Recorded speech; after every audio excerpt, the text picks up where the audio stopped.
Assalamualaikum warahmatullahi wabarakatuh. Perkenalkan, nama saya Putri Kristen Azati Aminullah dari kelas I02.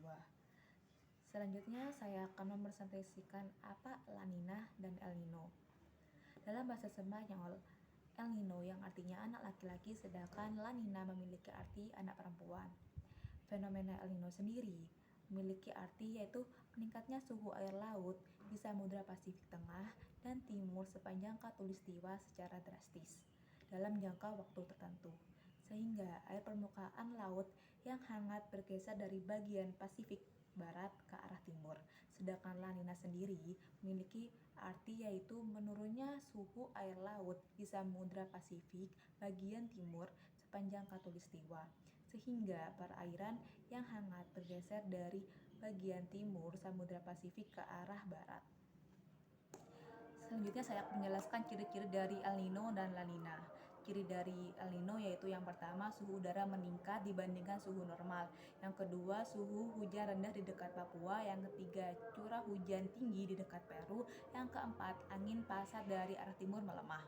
Untuk ciri-ciri dari La Nina sendiri yaitu yang pertama, suhu udara menurun dibandingkan suhu normal.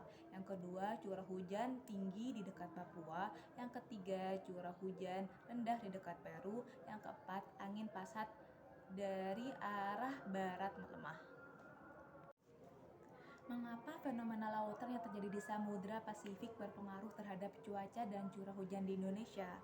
Hal ini disebabkan adanya sirkulasi Walker yang berputar sejajar dengan garis khatulistiwa yang seperti kita ketahui bahwa wilayah Indonesia sendiri dilintasi oleh garis imajiner. Sirkulasi Walker terjadi akibat dari gaya gradien tekanan yang berasal dari satu area tekanan udara yang tinggi di wilayah timur Samudra Pasifik dan satu area tekanan udara rendah di wilayah Archipelago Indonesia.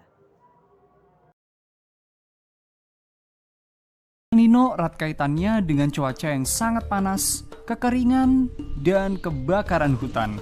Sementara La Nina erat kaitannya dengan hujan lebat dan angin kencang, serta bencana tanah longsor dan banjir bandang.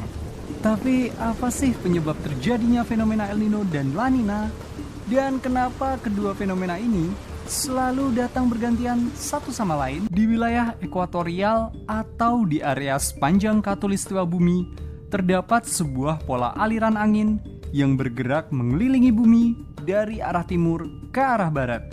Arus angin yang dikenal juga dengan sebutan angin pasat atau trade winds ini tidak hanya mengelilingi bumi dan mengirim angin sepoi-sepoi ke daratan, tapi angin pasat juga menjadi salah satu penggerak air laut.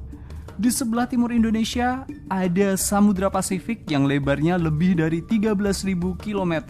Wilayah Pasifik yang sangat luas memungkinkan air laut dalam jumlah yang sangat besar terpapar sinar matahari dan berubah menjadi air hangat. Air laut yang hangat ini memiliki tingkat penguapan yang lebih tinggi daripada air laut yang dingin, dan uap airnya membentuk gumpalan awan hujan yang kemudian jatuh di wilayah Indonesia setelah didorong oleh angin pasat. Namun kondisi cuaca dan iklim yang berubah-ubah bisa membuat pola pergerakan angin pasat dan arus permukaan lautnya menjadi semakin kuat. Akibatnya, ada lebih banyak air laut hangat yang berpindah ke wilayah Indonesia. Hal ini kemudian memicu peningkatan curah hujan yang bisa bertahan selama beberapa bulan dan juga bisa menyebabkan terjadinya berbagai bencana alam seperti tanah longsor serta banjir bandang. Fenomena inilah yang kita sebut dengan La Nina. Sementara itu, fluktuasi cuaca dan iklim yang memicu La Nina pada saat tertentu juga bisa berbalik secara drastis. Siklus angin pasat yang biasanya bisa menggerakkan air laut ke arah barat menjadi lebih lemah dan di waktu tertentu anginnya bisa berbalik arah. Kondisi ini menyebabkan air laut hangat bergerak ke arah timur menuju benua Amerika. Karena air laut hangat yang ada di permukaan bergerak ke arah timur, air laut dingin dari kedalaman Pasifik akan bergerak naik, menggantikan posisi air hangat yang sudah bergerak menuju benua Amerika. Akibatnya suhu permukaan laut di Indonesia menjadi lebih dingin. Dan karena air laut yang dingin lebih sulit menguap, maka Indonesia akan mengalami kekurangan awan hujan. Kondisi inilah yang kemudian disebut sebagai El Nino. Berkurangnya awan hujan akan membuat cuaca menjadi lebih terik dan berujung pada bencana kekeringan di berbagai tempat. Selain itu, berkurangnya curah hujan juga akan membuat fenomena kebakaran hutan lebih mudah terjadi dan susah untuk dikontrol. Fenomena La Nina dan El Nino inilah yang secara keseluruhan menjadi bagian dari ENSO atau El Nino Southern Oscillation. El Nino sendiri merujuk pada siklus angin pasat dari El Nino ke La Nina yang mempengaruhi pola pembentukan awan hujan.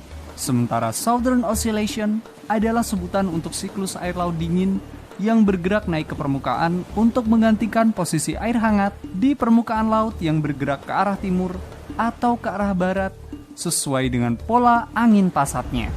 Nah, sekarang kalian udah tahu kan apa penyebab terjadinya El Nino dan La Nina? Berhubung siklus El Nino dan La Nina ini bisa terjadi dalam interval 3-7 tahun sekali dan efeknya sangat dipengaruhi oleh kondisi alam. Selanjutnya saya akan menjelaskan dampak El Nino dan La Nina sendiri di Indonesia, yaitu yang pertama, terjadi kekeringan saat El Nino atau kemarau. Yang kedua, terjadi curah hujan yang tinggi atau banjir saat La Nina. Yang ketiga, merebaknya penyakit.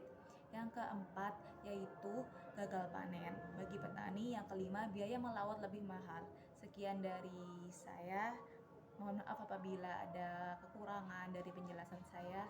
Wassalamualaikum warahmatullahi wabarakatuh.